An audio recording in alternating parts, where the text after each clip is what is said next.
ఇక్కడ ఈ రవీంద్ర భారతి అనేది హైదరాబాద్ లో ఉన్న ఒక సాంస్కృతిక కేంద్రం. ఈ సాంస్కృతిక కేంద్రంలో గద్దరన్న విగ్రహం పెడితే తెలంగాణ సంస్కృతికి ఒక చిహ్నంగా ఉండే అవకాశం ఉంది. కానీ దురదృష్టవశాత్తు గద్దరన్న చనిపోయి 3 సంవత్సరాలైంది. మధ్యలో ఒక గాయకుని విగ్రహం అక్కడ ఉంది. ఏంది ఇది తెలంగాణలో? తెలంగాణ వచ్చినట్టేనా?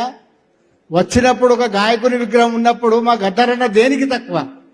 మా గద్దరన్న కదా తెలంగాణకు సంబంధించిన సంస్కృతి, తెలంగాణకు సంబంధించిన అస్తిత్వం మా గద్దరన్న కదా. తెలంగాణ సాంస్కృతిక కేంద్రంలో రవీంద్ర భారతిలో గద్దరన్న విగ్రహం ఉండాలి కదా. ఎవరి విగ్రహం ఉన్నది మనమందరం చూసుకుంటూ ఉన్నాం. మధ్యలో ఇంకొక విగ్రహం వచ్చింది. మైత్రివనం దగ్గర ఎన్టీ రామారావు విగ్రహం వచ్చింది. ఈ 2 విగ్రహాలు చూస్తూ ఉన్నాం మనం. ఎన్టీ రామారావు తెలంగాణ అస్తిత్వానికి సింబల్ కాదు. ఇంకొక విగ్రహం ఇక్కడ ఉన్న బాలసుబ్రహ్మణ్యం కూడా అస్తిత్వానికి సింబల్ కాదు. ఆయన గాయకుడు కావచ్చు. మన అస్తిత్వ చిహ్నం, మన సంస్కృతి చిహ్నం, తెలంగాణ కోసం కొట్లాడిన గద్దరన్న విగ్రహం తప్పనిసరిగా ఈ సాంస్కృతిక కేంద్రంలో పెట్టాలని మనం డిమాండ్ చేయాల్సి ఉన్నది. అస్తిత్వానికి ప్రమాదం వస్తున్న సూచనలు కనబడుతున్నాయి. మీకు ఇవన్నీ చెప్తున్నా అందుకోసమే.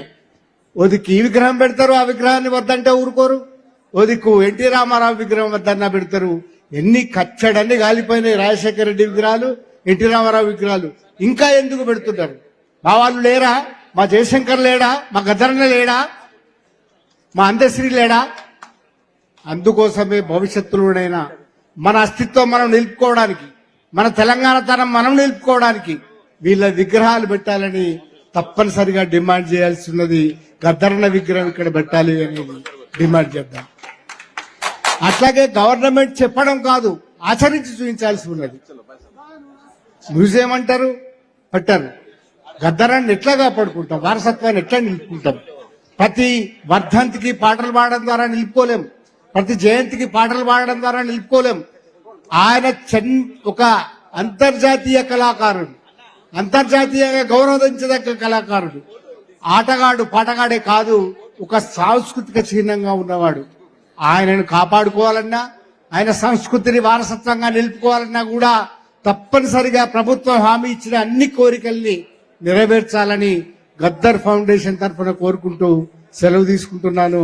అమర్ హై గద్దరన్న, జోహార్ గద్దరన్న. Thank you.